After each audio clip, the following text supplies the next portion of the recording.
G'day friends, it's Andrew here from Nature's Image Photography with just the second of my videos on processing a RAW file using Adobe Camera RAW in Photoshop. And because my first project was a bird photo that really didn't need a lot done to it, this time I'm choosing a landscape photo that really could use a bit more help. Before we get started, if you're new to the channel, be sure to hit that subscribe button to keep in touch with content from my entire world of photography. And if you'd like to see more videos like this one, please let me know in the comments what sort of images you'd like to see me working on. So here's the image, and for those who might like some insight into how it was taken, here's the essential camera information. The photo was taken on the Panasonic Lumix G9 with a borrowed Leica Panasonic 10-25mm f1.7 lens. The zoom was all the way back to 10mm, ISO was 200, the aperture was f3.5, and the shutter speed was an 80th of a second. This was also taken handheld, relying on the excellent image stabilizer on the G9. So that's how I took the photo. Now you can see me bring it to life in real time using Adobe Camera RAW. So here we are in Adobe Bridge. This is the cataloging software attached to Adobe Photoshop. This is where I organize my files and select which ones I'm going to work on. Now I've got a nice little set here of shots taken in the late afternoon in Mullaney, looking across a beautiful grassy field to the Glasshouse Mountains in the background. And I've already done a couple of these shots in the past for my own purposes, but I haven't ever touched this first one in the set. So this is the one I'm going to edit. The first thing I do is just double click the photograph here in Bridge, and that sends the picture across into Adobe Camera RAW, and this is where I'm going to be doing my editing. Now I want to begin by just explaining a bit about the circumstances behind this photograph and how it was taken. It was taken in the very late afternoon. We had beautiful golden sunlight shining across this field in the foreground, and it was nice warm colour in the background there. Unfortunately, just as I was starting to take photos, the sun where I was standing started to go behind some thin cloud, and not enough to really block the light out, but to diffuse it. You can see there's still some nice sunlight and shadow in the hill, but it's very soft. The light dropped very quickly just where I was standing. Meanwhile, it was still very bright in the background, so consequently I ended up with a photo that was a bit underexposed in the foreground and a bit overexposed in the background, and there's nothing I could have done in terms of aperture and shutter speed to make this a better picture. But that doesn't mean I can't do anything with the photograph, because that's what Adobe Camera RAW is all about. So now I've selected my photograph, it's time to go to work on the editing. Now the first thing I do when it comes to editing is take care of the cropping, because it always makes sense to me to edit a photograph after it's been cropped, so I'm not being distracted by details I'm going to get rid of later.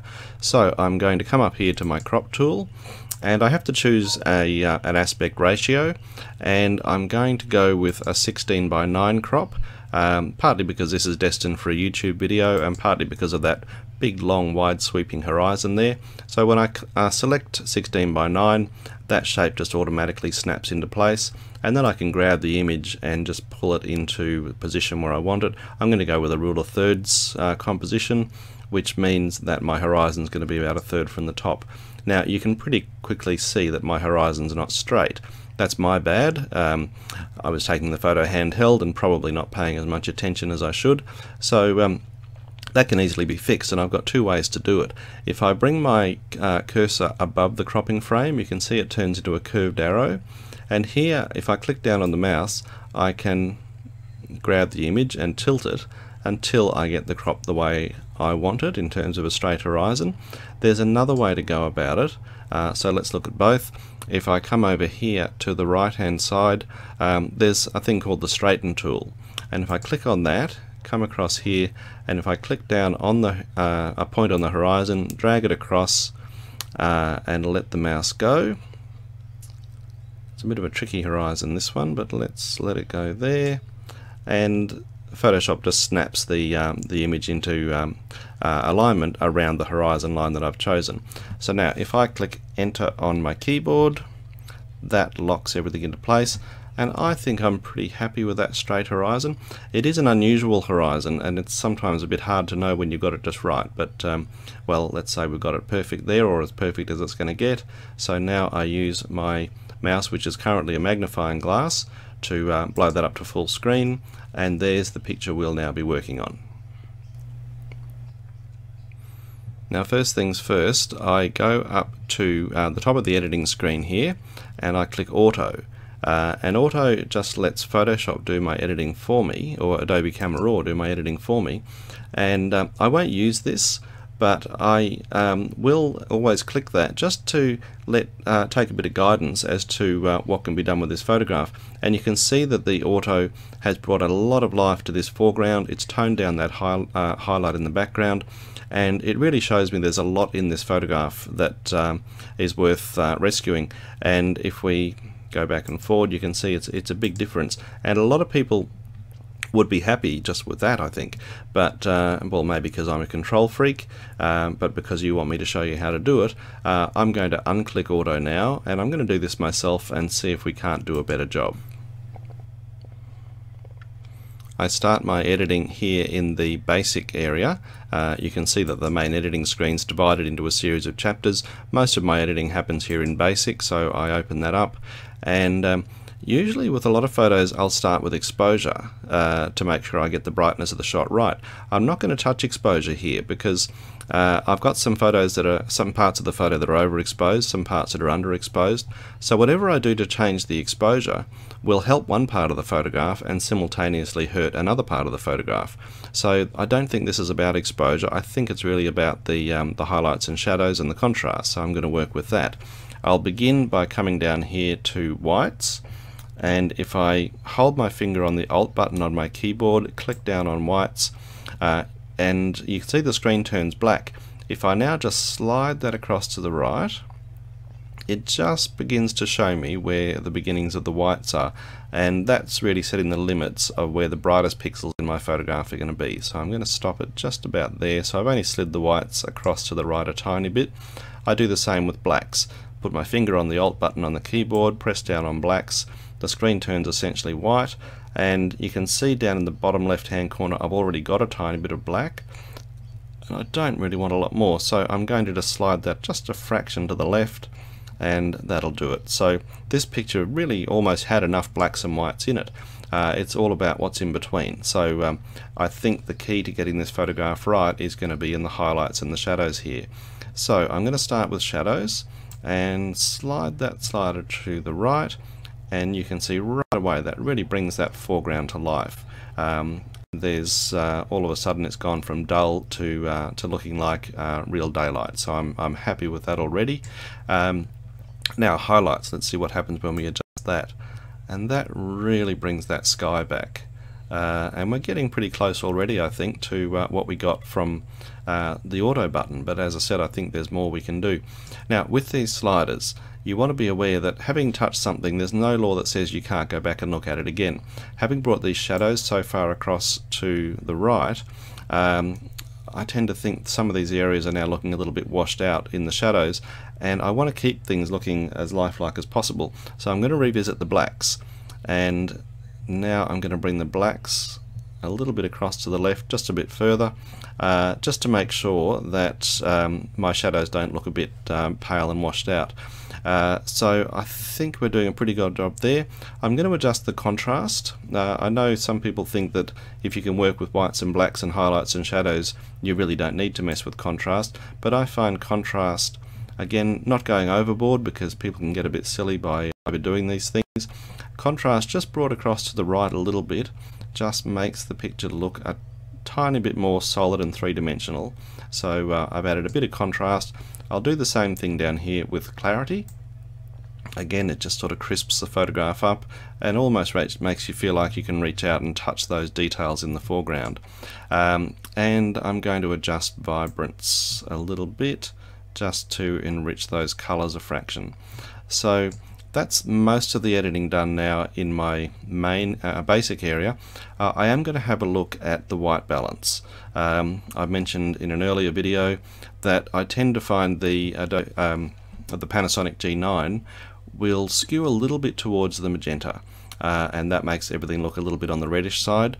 So I usually revisit white balance just to see if I can't make it a bit better, and I'll normally start with a couple of clicks up here. I've got a couple of presets, so I'm going to click auto, and in fact that's actually made the whole thing a little bit more magenta. It looks nice, but I'm going to try daylight. Oh, taken out some of the magenta, but I think now it's looking a little bit too warm. Usually, again, the control freak in me prefers to go back to as shot, and then I'll make some little adjustments myself. So I grab the tint, and I bring that just a little bit to the left so it steers it away from the magenta and take some of that redness out. I'm really being very, very gentle with it because I only want to go a short way. And because it was such a late afternoon shot, I do want to give you that impression of the late afternoon warm sunlight. So I'm going to grab the temperature slider and I'm going to bring it across to the right just to bring out that bit of extra golden warmth. So that there, I think, is giving us a pretty nice image. If we come down to the toggle here, you can once again go between where we started and where we are now, and you can see that we're really bringing out some of the details that were in the raw file that were being a bit lost without this bit of extra help we're giving it. Now that's really all I'm going to do, I think, with the basic area. I might just revisit contrast and add a little bit more, and I'm getting pretty happy with that. So I'm going to shut down basic and now start to look at what else we might do in terms of editing. I would like to work on this sky a little bit. I think that there's a bit too much highlight still in the sky. This area is looking a bit washed out, a little bit overexposed over here towards where the sun was. Overall, I think that sky needs to be toned down a little bit and maybe have a bit more contrast added to it. I don't want to adjust the highlights in the entire photograph now because I'm pretty happy with that foreground, and if I use highlights in the basic area, whatever I do to the sky will also happen to the foreground. So I'm going to steer away from that, and I think I'm going to attack the sky using the graduated filter over here. So I click on that, and right away you see a screen comes up that's very similar to the basic editing screen, except that now whatever I do is only going to be done in the area that I select. So I'm going to choose an area here that runs from the top just below where the hillside meets the horizon back there, and whatever changes I make now will happen at 100% at the top and then get gradually softer and softer until we get down to 0% at the bottom. So now when we make our changes, if I bring exposure across to the left, that darkens the shot down, and you can see if I slide it all the way what it's doing. It's bringing it down a lot more at the top and less towards the bottom. But obviously that's going too far. I'm just going to bring it down a little bit, and I'm going to pull down the highlights as well, and you can see this area here that was washed out is now getting its color back, so I'm pretty happy with that. I might add a bit of contrast to that area. Let's just keep on playing with that, bring that back a tiny bit more. And I wanted to darken the sky down, but I didn't want to make it to look too gloomy because that's not what sort of day it was. So having now brought the exposure and the highlights down, I'm going to grab the shadows and shift them to the right a bit so that I've brought my highlights back, but I'm not making the sky look too gloomy. So I think that's got a nice balance, and what it does is it evens up the brightness a bit between the sky and the foreground, so the two parts of the photograph look like they belong together. There's not much else I really need to do.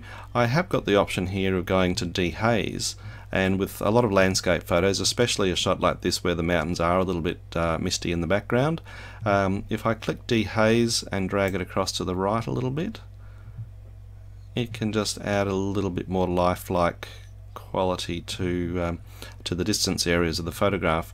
It's also, you can see it's darkening down those shadows, so I might adjust dehaze across to the right, but then come back to the shadows and just give them a bit more of a lift, and I think that has really brought our sky to life and done it in a way that looks quite natural. You can see all of this is not about faking your picture, it's about bringing out the detail that was there that probably got lost in the original version simply because of the circumstances the photo was taken in. So now I'm going to get out of the graduated filter and go back to my main screen, and we've made so much progress on this photograph I could just about say it's done. So what I'm going to do now is go down through the rest of these chapters and see what else there is that needs a bit of work. I'm not going to mess with curves, but I'll go into detail, and with detail you've got sharpening and noise reduction. Now this photograph was taken at 200 ISO and it's not a noisy photo, so I really don't need to mess with noise reduction. Sharpening is set to 40 by default. I normally take it across to about 50 or 55. It just sort of crisps up the edges and will help to sharpen up the outlines of all that grass detail in the foreground. So well, there are 53, that'll do for that one. I'm not very scientific with this, I just trust my instincts. I'm going to shut down detail, that's all I need to do there. Color mixer, color grading, there's nothing there. Optics is where I would look at chromatic aberration, but I haven't seen any in this photograph, so I'll just leave that alone. Geometry, effects, calibration, there's nothing there I need to play with. So at this point you just about think the photo's done, so it's time to sit back and take a look at the entire image and just see if there's any part of the picture that you're not happy with. Now there is one thing that's catching my eye, and it's this tree in the foreground.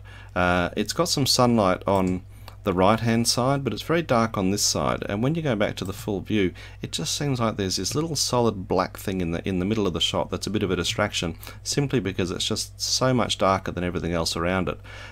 So I don't want to overdo it, but I do want to just see if I can correct this darker side of the tree a little bit. So I'm going to bring that in, and I'm going to come across here to the adjustment brush, and I don't want to go overboard, but I do want to see if I can lighten up this darker area in order to prevent that being such a black's distraction in the middle of the photograph. So I'm going to bring the exposure up a little bit, not too much, just put it to +20 there. I'll bring up shadows, let's see how that goes, and now I'm just going to wave the little circle around this area, and the changes I make are just going to happen in the area I've selected. I don't want to go too far with this because I know that the right hand side of the tree is brighter, but it's not that bright, and I really don't want to make the left hand side brighter than the other side because that'll make it look a little bit fake and obvious. Now I think that it's certainly brightening it up, but I'm actually thinking I've gone a little bit far with some of that, so I'm going to bring the shadows back a touch. As you can see, again, I'm not trying to do anything obvious here, I'm trying to just even things up between the left hand and the right hand side. And you can see that the green I brought up there is a very bluey green compared to the nice warm golden colour on this side. So yeah, on top of everything else, I'm going to grab the temperature slider, bring that across, and just add that little bit of warmth in that helps the colours on this side match up better with the colours on that side.